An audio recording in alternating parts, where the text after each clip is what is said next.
The melting of the ice on Jupiter's moon has awakened a 2 billion-year-old creature that wants to destroy humanity. There comes a time on Earth when humanity is ready to go to the cosmic distances, hoping to find benevolent beings who can become real friends of people.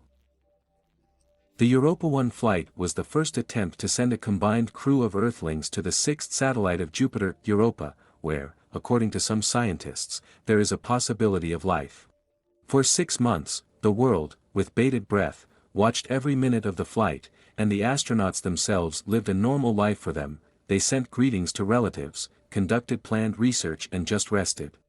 Everything went as normal until, when approaching Europe, due to a solar storm, the crew lost contact with the Earth and the communication module failed.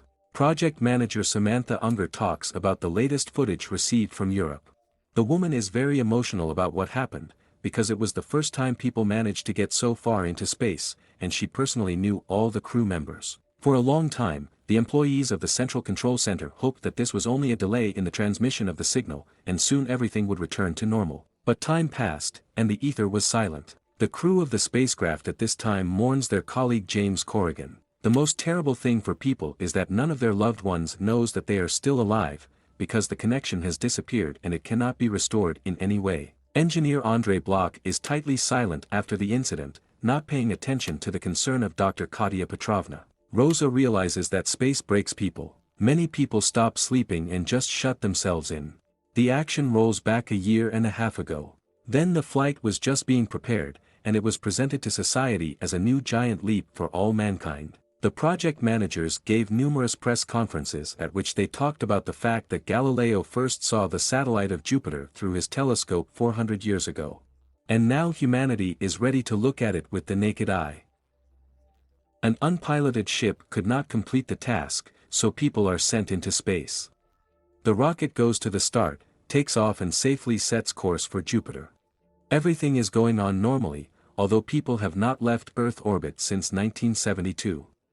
And then a certain private company took on the task of promoting space research.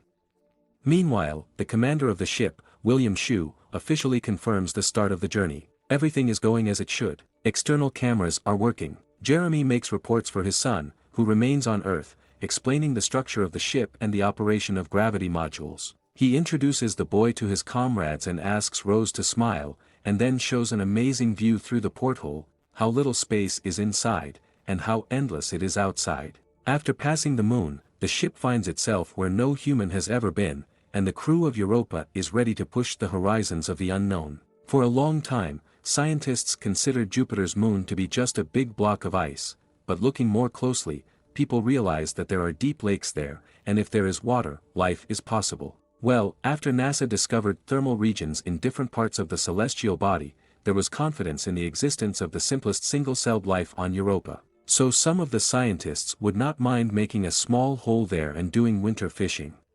The flight is in normal mode. The crew regularly sends video reports to Earth about each of their days, until one day the ship receives reports of problems in the ventilation system. However, Andrei is already doing this, and the Earth repairman goad the engineer. By the time the warnings reach them, he's already fixing everything. Later, Katya expresses dissatisfaction with the developers of the ship. Their shower system sucks. And if they want people to continue flying this model, they will have to redo it. And James admits that it bothers him to drink distilled water, because people's secretions are processed, and laughs at the female part of the crew. The developers gave them only 4 models of spacesuits and a pair of shoes, which does not cheer up the ladies. And the shoes? You only gave them 2 pairs of shoes. In general, you understand. The day of the 6-month flight comes, which the astronauts celebrate with juice. And on Earth, Samantha talks about the crew members recruited from the best space programs in the world. Captain William Shue is confident that they will show incredible discoveries. Dr. Denmark Luxembourg has been studying extreme habitats all his life. Dr. Katya Petrovna is a biologist and oceanographer, and hopes to find life in the waters of Europe. Engineer Andrei Vogt, a veteran cosmonaut who flew 249 days to the ISS. Engineer James Corrigan is a jack of all trades, able to fix anything. Rosa Dusk is an excellent pilot and communications specialist. Well, the ship was designed for near-Earth flights, but later completely modified to meet the requirements of long-range flight. A record of the time where a month has passed since the accident and the death of James is included. Andre is depressed and doesn't want to talk to anyone. His friends fear for his mind and decide not to leave him alone. Meanwhile, the ship is approaching Jupiter, and the crew has cheered up. Everything seemed to make sense again.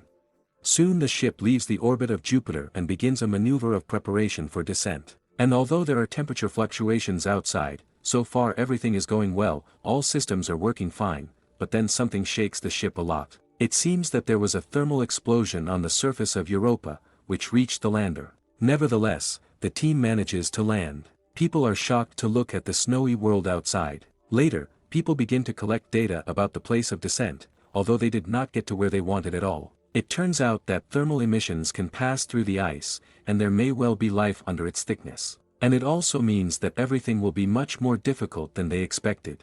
The crew is arguing about their actions when Katia suggests starting drilling right away.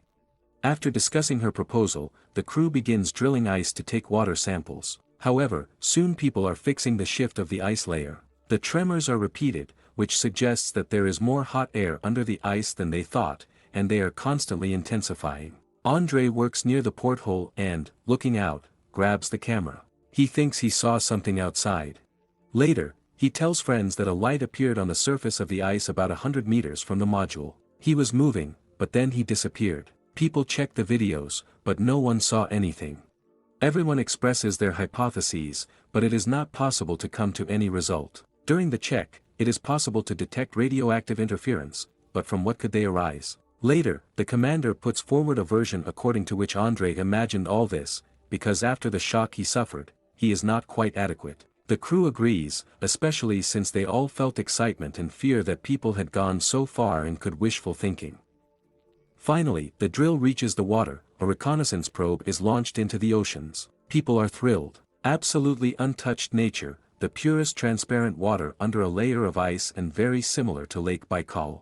The radiation level is minimal, and there is definitely a heat source somewhere below. Katia takes samples and moves the umbrella further. Suddenly, people hear a strange sound, similar to the call of a whale, but they attribute everything to the movement of the ice. And then the video captures a radiation spike, and then a fiery one flashes in the dark. But people don't understand what it was. Suddenly, for some unknown reason, the probe stops responding to signals, having previously recorded a strange flash of light, as if something had bumped into the probe. The crew begins to argue desperately about their next actions. Katia insists on going outside. She will get to the probe and take samples by hand, but her friends are reminded from the day they lost James.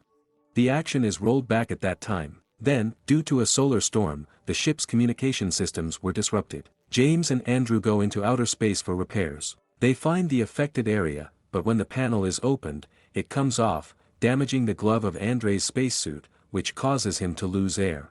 James pulls his friend to the airlock and on the threshold of the ship discovers hydrazine on his spacesuit, apparently caught from a torn panel. If he goes inside, the pores of this substance will instantly poison everyone from the inside. Andre decides to pull James out of the spacesuit, which has only 2 minutes. But oxygen starvation affects. He loses consciousness. And then James makes the only right decision, pushes Andre inside and closes the airlock, remaining in outer space. Everyone understands that this is the end, no one will just have time to put on a spacesuit and get to James. He also understands this and tries to comfort people. He says farewell words and remembers his son, and then he runs out of air and his voice fades. In the airlock, Andre wakes up and screams from the horror of the tragedy that has occurred. And now Katia also wants to risk her life, which is absolutely unacceptable. But the woman manages to persuade her friends. After arguments, the commander gives the go-ahead, and the doctor prepares to leave. She tells people about her fantastic feelings, and then gets to the probe and sends the signal with the analysis of samples to the ship. Moreover, the simplest single-celled organism is found in the water. This confirms the hypothesis about the possibility of life on Europa. However, radiation levels are starting to rise. The commander orders her to return, but then Katia notices strange lights in the distance, similar to a chemical glow, and goes in that direction. She is delighted with the beauty that has opened up to her, although others do not see anything. The woman decides to check the reaction of unknown organisms to the light and turns off her lamps, after which lights appear under the ice, and then the ice cracks under the woman. She begins to quickly go underwater and dies. The crew is shocked by the tragedy that has occurred. they understand that whatever it was, it reacted to the light of Katya's headset, and decide to return to Earth, because otherwise no one will know about their discovery. The commander commands the start, but one of the engines fails during takeoff, and the ship begins to fall. The commander rushes into the engine compartment to manually slow down the fall, for which it is necessary to disrupt a special crane. The ship makes a very hard landing. Rosa, recovering, rushes to examine her friends. Andre, Daniel comes to his senses, but the commander dies, saving the others. Europe does not want to let go of the ship bearing its name. It turned out that the module fell exactly at the point where the landing was originally planned, which is perceived by the remaining as a mockery of fate. This zone is much warmer, the undercurrents thinned the ice and made it dangerous. In addition, the ship was damaged, which caused an oxygen leak, and the crane torn off by the captain slowed down the fall, but turned off the protection from radiation. The temperature inside begins to drop, but the worst thing is that the ice outside begins to crack, threatening to break under the weight of the ship. The only chance for salvation is docking with the orbital module. Andre comes up with how to fix the fuel line. This will be done by him and Daniel, and Rosa will be sitting on the remote, preparing to take off the minute it starts working. The men go to the depressurization lock, and Rosa says goodbye to them for 2 hours, and she records the last message for Earth. Daniel goes first and disappears. Rosa rushes around the cabin, trying to figure out what happened outside. The cosmonaut's mark simply disappeared from the radar. Andre says that the ice just broke. Daniel surrounded the light, and then he just disappeared. Andre hopes to repair the fuel line by taking spare parts from the life support system. He asks Rose to talk to him and goes to the system. Rose needs to turn on the switchboard in the control room. She goes there and connects the wires. The connection is restored, and Andre says that the ship is covered with a glow, and then a scream is heard, and his mark also disappears from the radar. Rosa sits down at the console when the ice breaks under the ship and it begins to sink into the water. The woman turns on the transmission of all data and video recordings in the hope that they will still reach the ground, and opens the floodgates when the live broadcast cameras are turned on, so that in the last seconds of her life she can see how the ship is filled with water, through which a giant glowing creature with tentacles breaks through. Samantha gets a call early in the morning to say that a signal has come from Europe. The servers were overflowing with team materials. The guys returned to the people. They saw the sacrifices they made for science and humanity. And the last frame confirming the existence of an alien organism. Now people know that the universe is alive and much more diverse than all the wildest fantasies. And this was done by the Europe 1 team. The film was shot in a special genre called mockumentary, that is, the effect of the found film. It seems to be mounted from the videos of the spacecraft crew that reached Earth, received after its death, with comments from the project managers. And despite a lot of blunders and technical inaccuracies, the plot drags on, justifying human sacrifices for the sake of the advancement of all mankind.